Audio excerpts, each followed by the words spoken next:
साध संगत वाहिगुरु जी का खालसा वाहिगुरु जी की फतेह। गुरबाणी दे विच होमे जो है इसका बार बार जिक्र आता है और अंक 466 उपर गुरु अंगद साहब फरमाते हैं आसा राग दे विच कि होमे दीर्घ रोग है, बड़ा वड्डा रोग है, ऐसा भयानक बीमारी का जन्म है कि जिसनों अपने तो अलग करना काफ़ी मुश्किल है, लेकिन असंभव नहीं है, क्योंकि गुरु साहब अगे ही कहते हैं कि दारू भी इस माँ है,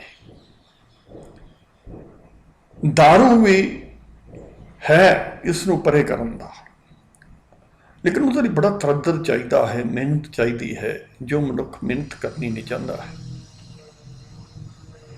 दरअसल होमे है कि होमे का भाव है अपने असल नूं ना समझना और अपने परछावे नूं ही अपना असल समझ लेना। जो इंग्लिश ऐसे का फादर मन्या जाता है बेकन, उसने एक ऐसे लिखा है ऑन सिमुलेशन एंड डिसिमुलेशन। उसके विच ये ही उसने व्याख्यान किया है कि बंदा जो नहीं है वो संसार नूं दिखाना चाहता है कि मैं वो हाँ, और जो वो है वो संसार नूं दिखाना चाहता है कि मैं नहीं हाँ। आप देखते हैं कि जिस तरह आप घर दे विच रहिंदे हैं, आप उस तरह एग्जैक्टली जो घरों बाहर जाते हैं ना तो उस तरह के वस्त्र पहनते हैं, ना उस तरह का व्यवहार करते हैं। कई लोग घर के विच गाली गलोच करते हैं अपने फैमिली मैंबरस नाल, लेकिन बाहर बड़ा परहेज करते हैं। घर कोई कुर्ता पजामा पा के बैठा है, बाहर लिखन पेंट कमीज पा के ही जाते हैं, कभी भी सारी उम्र कुर्ता पजामा पा के कभी बाहर नहीं निकल सकते हैं। सो जो असी असल दे विच हाँ उस तो अज्ञात हो करके जो असी नहीं हाँ, जो साडी फाल्स परसैप्शन है सेल्फ की, उहदे उत्ते जो असी रिलाई करते हैं तो असी होमे की अवस्था दे विच विचर रहे होंगे हैं। जिवें एक रिशम है, किरण है, वो मान लवे कि मेरी अपनी एक अलग हस्ती है, लेकिन असी रोज देखते हैं कि सूरज ज्यों ही अस्त होता है, किरण या रेशम जो है वो नाल ही अस्त हो जाती है, उसदी नाल ही मौत हो जाती है। सो जे एक लहर जो है वो समझ लै कि मैं समुद्र तो आजाद हस्ती रखती हाँ, तो ज्यों ही समुद्र शांत होया, तरंग जो है, लहर जो है, उसका वजूद खत्म हो जाता है। सो मनुख जो है ये परमात्मा जो साडा असली सोर्स है उस तो पैदा होया है, किरण की तरह या लहर की तरह, लेकिन अपने आप को अलग जब समझन लग पैंदा है। जो सच तो जदों अपने आप को अलग कर लेंदा है तो झूठ उसका पहरावा बन जाता है, झूठ उसका आचरण बन जाता है, झूठ उसकी बोलबाली बन जाती है। ये झूठापन ही जिहड़ा होमे दा दृष्टांत है। सो होमे दरअसल कोई स्वतंत्र अपनी हस्ती नहीं रखता है। जिवें अंधेरा जो है उसकी अपनी हस्ती नहीं है, वो तो चानण की ना मौजूदगी ही हनेरा है। साडा अपने असल नूं ना समझना ही होमे है। सो ਹਨੇਰਾ ਜੋ ਹੈ, ਕਿਉਂਕਿ ਉਹਦੀ ਕੋਈ ਆਪਣੀ ਹਸਤੀ ਨਹੀਂ ਹੈ, ਸੋ ਅਸੀਂ ਉਸ ਨੂੰ ਅਗਰ ਧੱਕੇ ਮਾਰ ਕੇ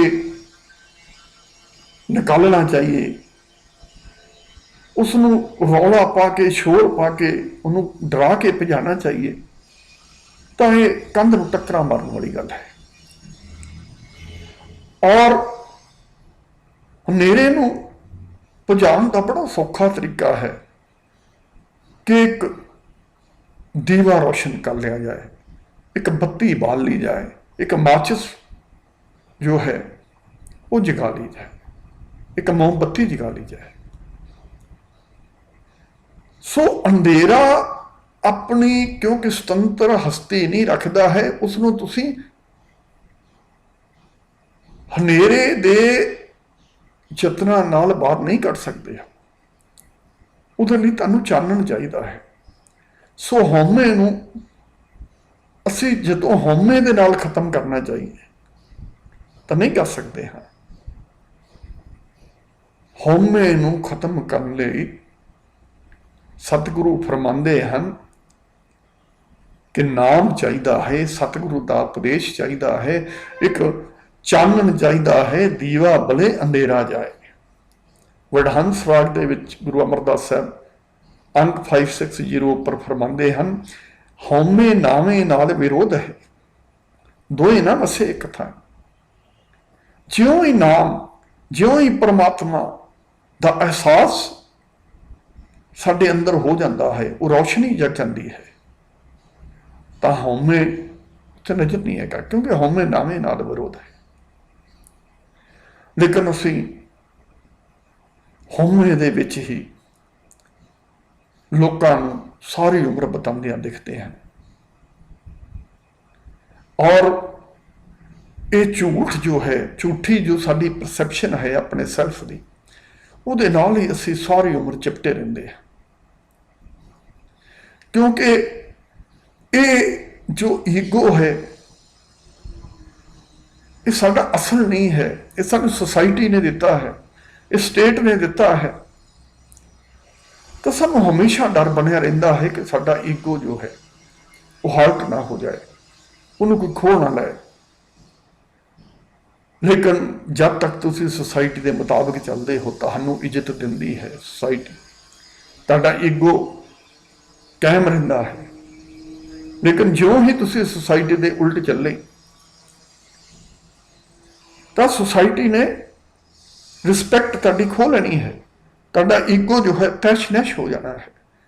ਸੋ ਇਗੋਟਿਸਟਿਕਲ ਜੋ ਬੰਦਾ ਹੈ, ਹਉਮੈ ਦੇ ਗ੍ਰਸਤ ਬੰਦਾ ਹੈ, ਜੋ ਹਮੇਸ਼ਾ ਡਰਿਆ ਰਹਿੰਦਾ ਹੈ, ਕੰਬਦਾ ਰਹਿੰਦਾ ਹੈ, ਔਰ ਕੰਬਦਾ ਰਹੇਗਾ ਜਦ ਤੱਕ ਉਹ ਅਸਲ ਨੂੰ ਪਹਿਚਾਨਣ ਦੇ ਰਾਹ ਤੇ ਨਹੀਂ ਚੱਲਦਾ ਹੈ। ਤਿਲੰਗ ਭਗਤ ਕਬੀਰ ਜੀ ਅੰਕ 727 ਦੇ ਵਿੱਚ ਫਰਮਾਉਂਦੇ ਹਨ ਕਿ ਬੰਦੇ ਖੋਜ ਦਿਲ ਹਰ ਰੋਜ਼। ਤੂੰ ਆਪਣੇ ਦਿਲ ਨੂੰ ਖੋਜ ਕੇ, ਜੋ ਅੰਦਰ ਪਰਮੇਸ਼ਰ ਬੈਠਾ ਹੈ, ਉਸ ਨੂੰ ਲੱਭ। ਜਦੋਂ ਤੂੰ ਉਹਨੂੰ ਡਿਸਕਵਰ ਕਰ ਲਏਗਾ, ਨਾ ਪਰੇਸ਼ਾਨੀ ਮਾਹੇ, ਸਾਰੀਆਂ ਪਰੇਸ਼ਾਨੀਆਂ ਤੋਂ ਤੂੰ ਮੁਕਤ ਹੋ ਜਾਏਗਾ, ਤੂੰ ਸੁਰਖਰੂ ਹੋ ਜਾਏਗਾ। ਗੁਰੂ ਨਾਨਕ ਸਾਹਿਬ ਰਾਗ ਸਾਰੰਗ ਦੇ ਵਿੱਚ ਅੰਕ 1246 ਦੇ ਉੱਪਰ ਫਰਮਾਉਂਦੇ ਹਨ ਕਿ ਨਾਨਕ ਸੇ ਨਰ ਅਸਲ ਖਰ, ਜੋ ਬਿਨ ਗੁਣ ਗਰਭ ਕਰਤ। ਗੁਣ ਤਾਂ ਇਹ ਹੋਣਾ ਚਾਹੀਦਾ ਹੈ ਕਿ ਸਾਨੂੰ ਆਪਣਾ ਅਸਲ ਕੀ ਹੈ ਔਰ ਸਾਡਾ ਪਰਛਾਵਾਂ ਕੀ ਹੈ, ਉਸ ਦੇ ਬਾਰੇ ਸਾਨੂੰ ਵਖਰੇਵਾਂ ਕਰਨ ਦਾ ਇੱਕ ਵਿਵੇਕ ਬੁੱਧ ਹਾਸਲ ਹੋਏ। ਲੇਕਿਨ ਅਸੀਂ ਅਸਲ ਨੂੰ ਭੁੱਲ ਕੇ ਆਪਣੇ ਪਰਛਾਵੇਂ ਦੇ ਉੱਤੇ ਹੀ ਮਨਸਰ ਹੋਏ ਪਏ ਹਾਂ। ਸਾਰਾ ਦਾਰੋ ਮਦਾਰ ਹੀ ਪਰਛਾਵੇਂ ਤੇ ਹੈ, ਔਰ ਪਰਛਾਵਾਂ ਕਿਸੇ ਵੇਲੇ ਵੀ ਖੁੱਸ ਸਕਦਾ ਹੈ।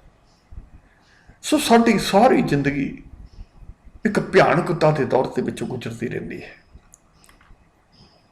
ਸਾਡੇ ਤੇ ਸਟ੍ਰੈਸ ਰਹਿੰਦਾ ਹੈ ਕਿ ਦੂਸਰੇ ਲੋਕ ਸਾਡੇ ਬਾਰੇ ਕੀ ਕਹਿਣਗੇ, ਕੀ ਕਹਿ ਰਹੇ ਹਨ, ਔਰ ਕਿੱਦਾਂ ਸਾਨੂੰ ਦੇਖ ਰਹੇ ਹਨ। ਕਿਉਂਕਿ ਅਸੀਂ ਇੱਕ ਫਾਲਸ ਪਰਸੈਪਸ਼ਨ ਕ੍ਰੀਏਟ ਕੀਤਾ ਹੈ। ਜੇ ਅਸੀਂ ਜਿਸ ਤਰ੍ਹਾਂ ਦੇ ਅਸੀਂ ਹਾਂ, ਮਨ ਤੋਂ ਜੋਤ ਸਰੂਪ ਹੈ, ਆਪਣਾ ਮੂਲ ਪਛਾਣ, उस तरह ही रहिए और जो दूसरे लोग हैं उन्होंने देखन दईए साडा असल सच, तो सानू कोई भी डर का जो अंश है उसकी कालख मूँह तो नहीं लानी पेगी। सो हौमे जो दीर्घ रुकता है, लेकिन सतगुरु कहते हैं दारू भी इसमाही। और ज्यों ही ये जो पत्थर है असी परमात्मा या अपने सैल्फ और जिहड़ा फाल्स अपना सैल्फ क्रिएट किया है वो जो वड्डा पत्थर खिलारिया होया है उन्होंने परे करांगे तरद्दत दे नाल, मेहनत नाल, जोर दे नाल, गुरु की बख्शिश नाल, गुरु की कृपा नाल, तो साढ़े सामने एक नवा खुला संसार नजर आ जाएगा, दृष्टमान हो जाएगा। जिवें कोई बंदा समुंदर च उतरन लग्या डर के समुंदर के कंढे नूं जफ्फा पा के बैठा रहे, तो समुंदर की विशालता तो विहूणा रह जाएगा, समुंदर की सुंदरता तो वांझा रह जाएगा। सो हौमे दे विच विचरदिआं असी परमात्मा की जो डिगनिटी है, जो इंटैग्रिटी है, उस तो विहूणे रह जावांगे। सो सतगुरु साडे ते बख्शिश करे कि हौमे जो दीर्घ रोग है उसका जो दारू है वो साडी झोली पा सके, और किव सचारा होइए किव कूड़े टुटे पाल, साडी ये जो पाल है, कंध है झूठ की, ये टुट सके। सो वाहिगुरू जी का खालसा, वाहिगुरू जी की फतेह।